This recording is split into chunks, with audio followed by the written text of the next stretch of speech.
Bienvenue à tous et à toutes. Je m'appelle Christelle Gonard, je suis scénariste. Je suis également directrice adjointe de S comme scénario. Bienvenue à ce webinaire numéro 2 consacré à la science à l'écran. Ce webinaire fait partie des ressources produites par le Centre national de la cinématographie et de l'image animée à destination des participants du défi Écris ta série. Ce défi invite collégiens et lycéens à imaginer une série et à en écrire la Bible. Cette année, le thème de la science leur est proposé, pas imposé, d'où ces 2 webinaires sur le thème de la science à l'écran. Donc c'est parti, webinaire numéro 2, la science en fiction. On passe 30 minutes ensemble. Alors juste en petit préambule, je me suis amusée à associer cinéma et science et cinéma, parce que les deux sont évidemment très liés. Il n'y aurait pas de cinéma sans les progrès de la science et de la technologie aussi. Et le cinéma, une fois qu'il est né au début du XXe siècle, fin du XIXe, début du XXe siècle, s'est emparé de ce sujet qui est la science, justement, et on a fait des œuvres qu'on va étudier ensemble. Donc, dans un premier temps, je vais vous parler des différents genres qui mettent la science en avant au cinéma ou dans des séries.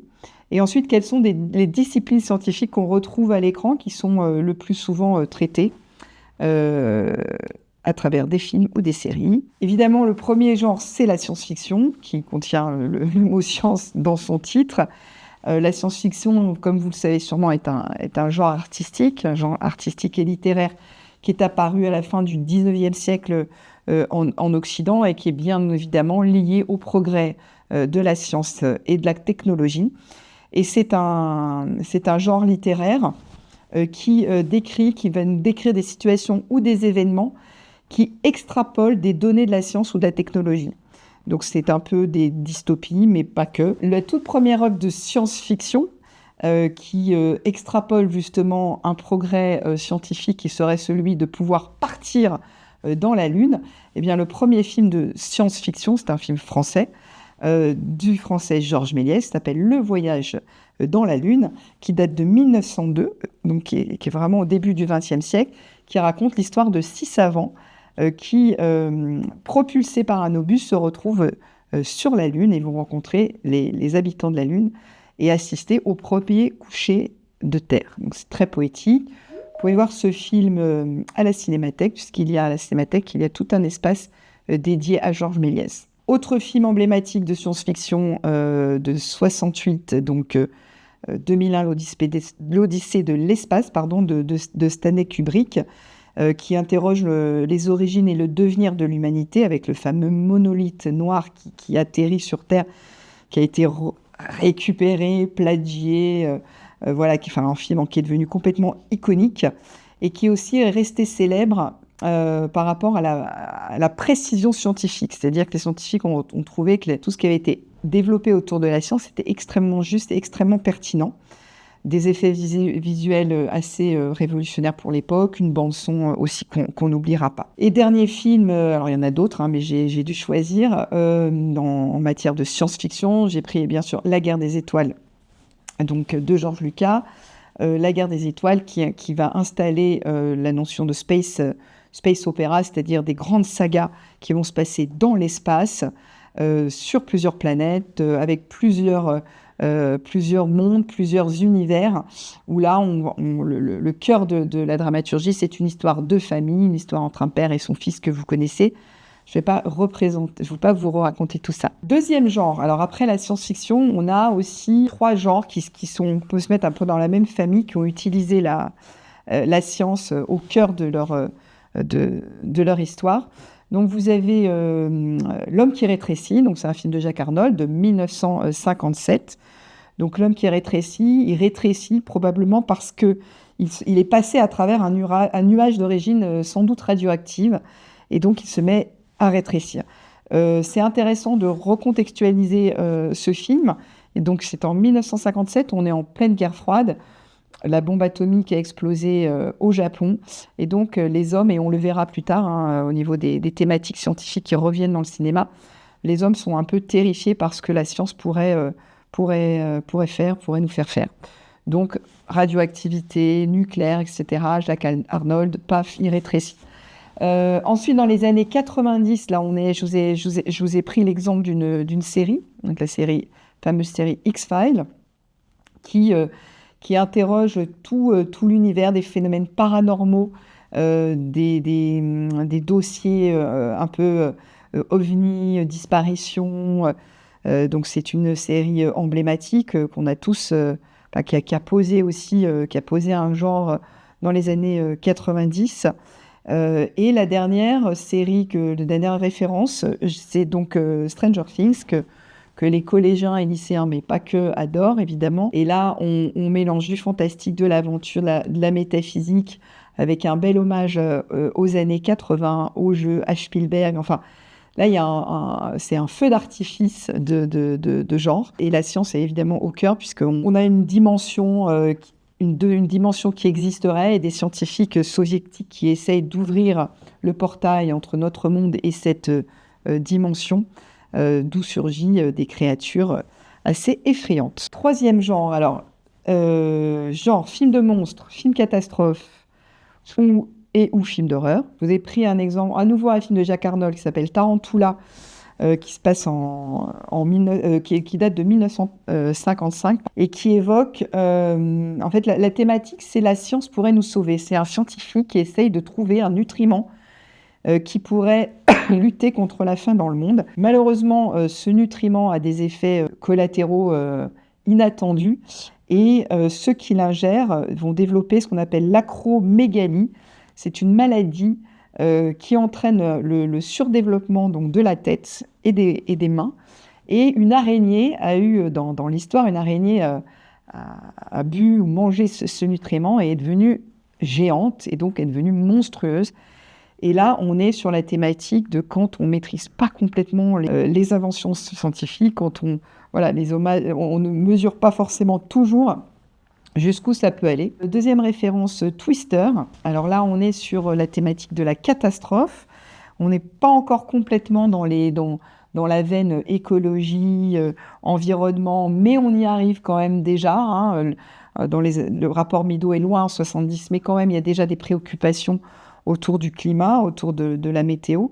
Et donc là, c'est l'histoire d'une météorologue qui est marquée par la disparition de son père qui a été emporté par une tornade et qui décide de continuer à faire des recherches sur les tornades et ce phénomène météorologique qui aujourd'hui, en plus, alors dans les années 90, c'était exceptionnel. Aujourd'hui, il ne se passe pas une semaine ou même un mois sans qu'on ait un fait divers autour d'une tornade qui s'est créée comme ça de manière un petit peu inattendue en France ou ailleurs et qui a pu embarquer une maison, un village, des voitures. Et dans la catégorie horreur, je vous ai choisi donc Holoman.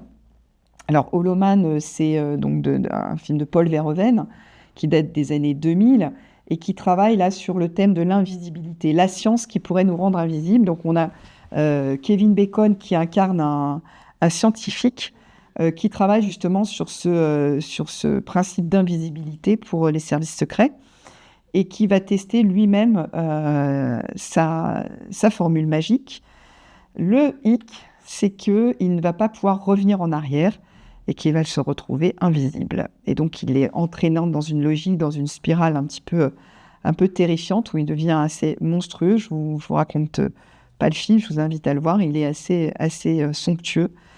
Donc là, on est vraiment sur le thème pareil de l'invisibilité et d'une découverte scientifique qu'on ne maîtrise pas. Autre genre qui mettent la science au cœur de l'histoire ou de la proposition audiovisuelle ou cinématographique. Donc on a le documentaire, un film de Jacques Malater de 2003 qui s'appelle L'Odyssée de l'espèce, donc qui raconte l'histoire de l'homme et qui a extrêmement bien marché, vraiment bien marché. Donc voilà, on peut aussi imaginer une série documentaire autour de la paléontologie et l'anthropologie. On peut aussi aller vers de la comédie. C'est un genre qui apprécie la science, puisque le fait de ne pas pouvoir toujours maîtriser les effets collatéraux d'une découverte scientifique peut nous entraîner vers des aventures assez drôles.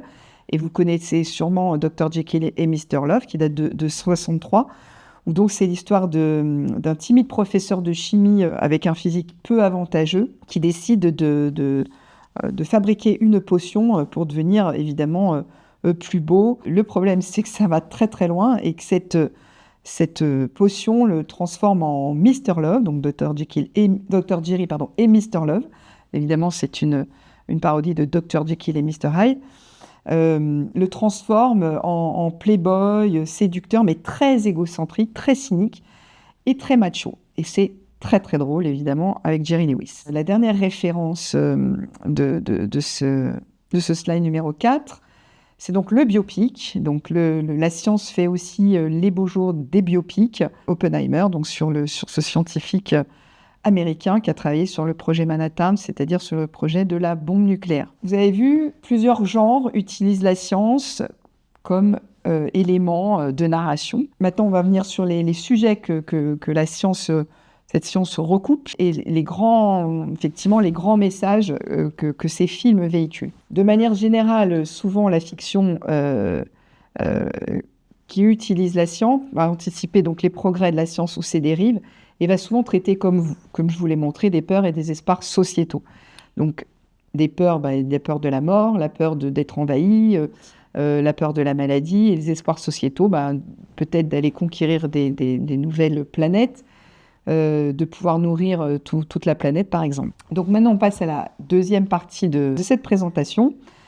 Et j'ai essayé d'aller chercher d'abord, dans un premier temps, les sujets que la fiction traite quand elle aborde la question de la science. Donc je vous ai mis un peu pêle-mêle des sujets que vous pouvez récupérer, que vous pouvez donc aussi traiter avec les élèves s'ils ont envie de développer une série à thématique scientifique. Donc il y a bien sûr la grande peur, c'est la peur de la fin du monde, ce qu'on appelle l'apocalypse, ou de l'attaque de monstres, des catastrophes naturelles, des transformations biologiques et génétiques, on va y revenir, de la question de la vie et de la mort, de la présence de vie dans l'univers, de la maladie, de la malformation, d'un pouvoir mal maîtrisé. Grand sujet de la science à l'écran, le fantasme d'immortalité, d'invisibilité, je vous en ai parlé avec Holoman, de maîtrise du temps, de maîtrise de l'espace, de maîtrise du corps humain. Donc ça, c'est vraiment des sujets récurrents qu'on retrouve dans les films et les séries qui utilisent la science comme au cœur du récit.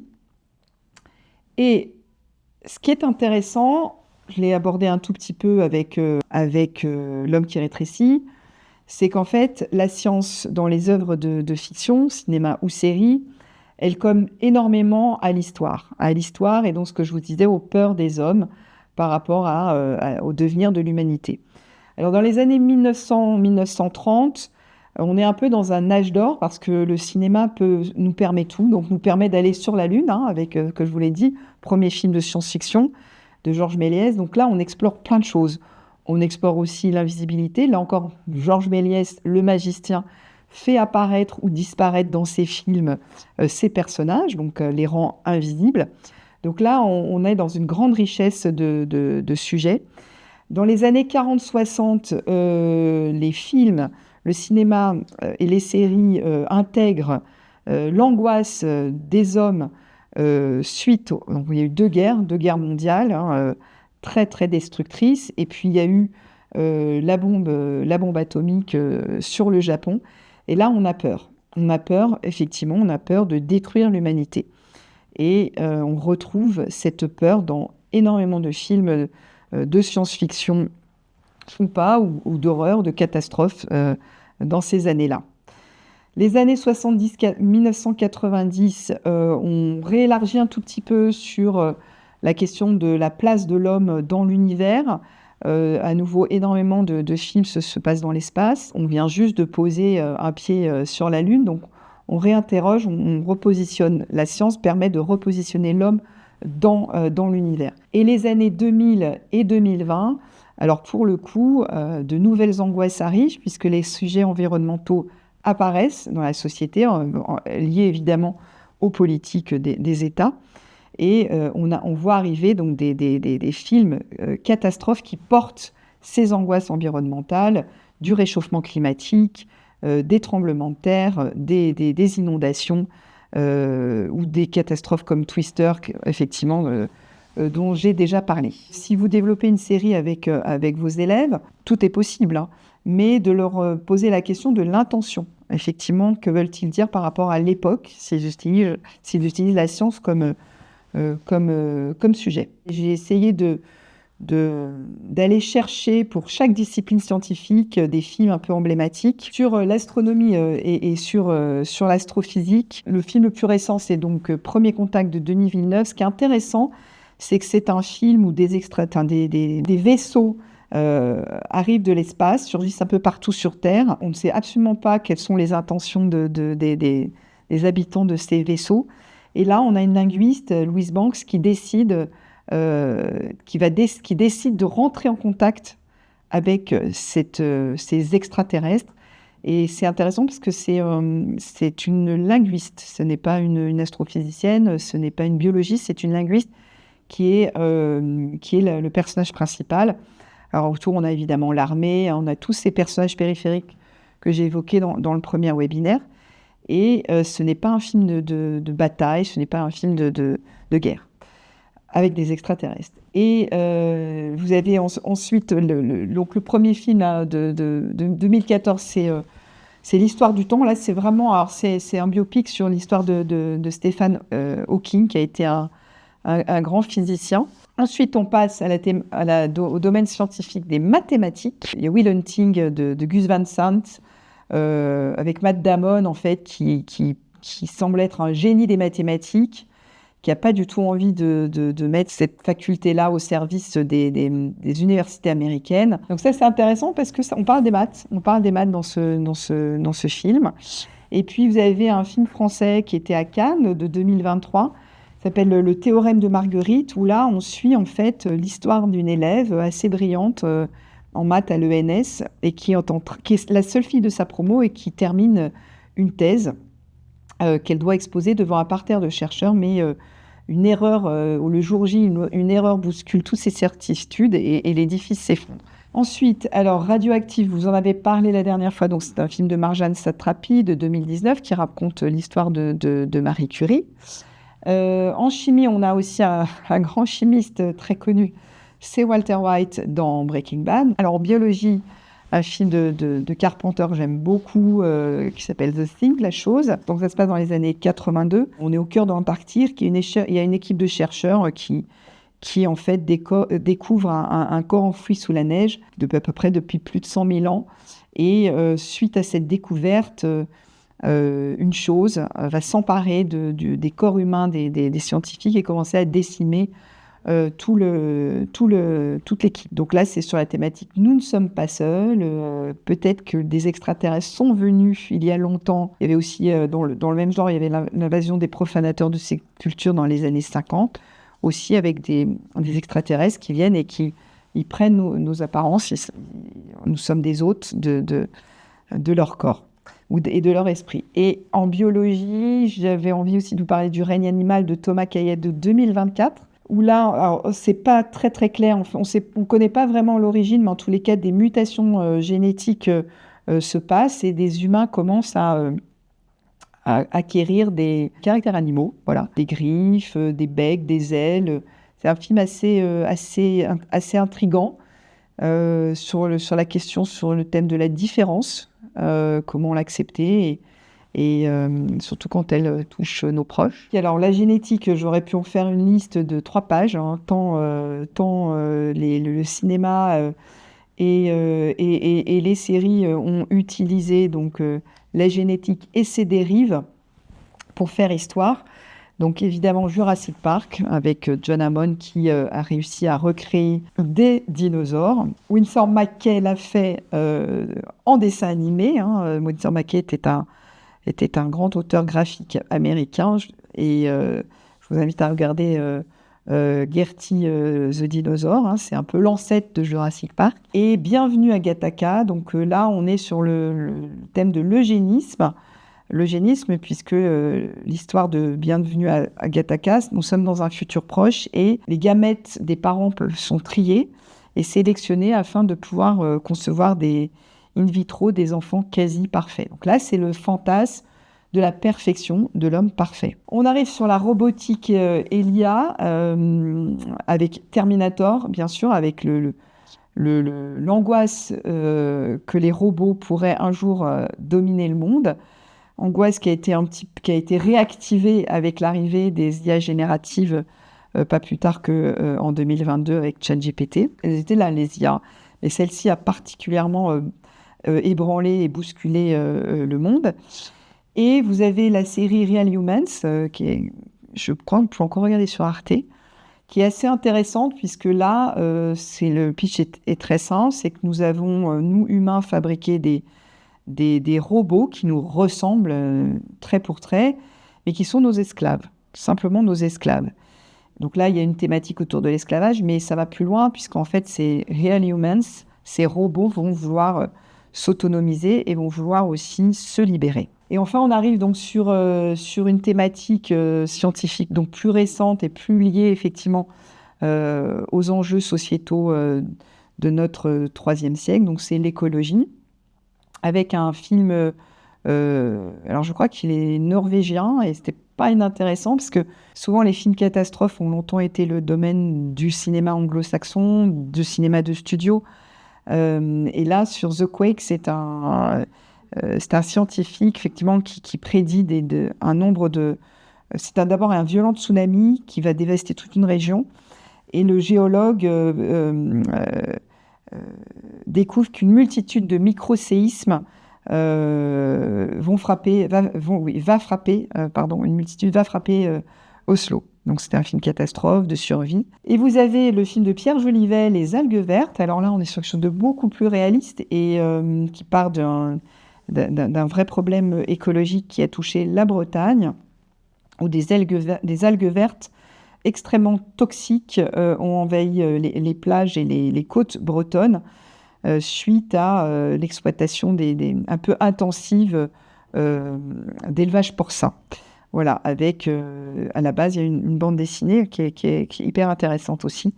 Et Pierre Jolivet en a fait un film. Tout ça pour vous dire que si vous travaillez avec vos élèves sur une série autour de la science, ça peut être intéressant de choisir un domaine scientifique, pour ne pas vous éparpiller, parce que vous avez vu qu'il y en a beaucoup, il y en a plusieurs. Donc de tenir un domaine scientifique. C'est vrai qu'aujourd'hui, l'écologie, la génétique, tout ça sont des sujets qui reviennent assez souvent. Ensuite, de choisir un genre. Donc vous avez vu tous ces différents genres, biopic, ça peut être une comédie, film d'horreur, film de monstre. Et penser peut-être à une situation dramatique en lien avec la science, qu'on retrouve évidemment très très souvent, hein, puisque la science porte ça. La science a pour vocation de potentiellement nous sauver, nous guérir, nous faire vivre plus longtemps. Malheureusement, on connaît aussi ses effets, les effets collatéraux si on ne la maîtrise pas, et elle peut nous détruire. Voilà, donc ces 3 conseils à retenir pour vous lancer dans l'écriture d'une série avec le thème de la science au cœur de cette série. Voilà, le webinaire donc se termine. Je vous remercie. Je vous souhaite une très bonne soirée, plein de travail, plein d'idées créatives avec vos élèves. Très bonne soirée à tous.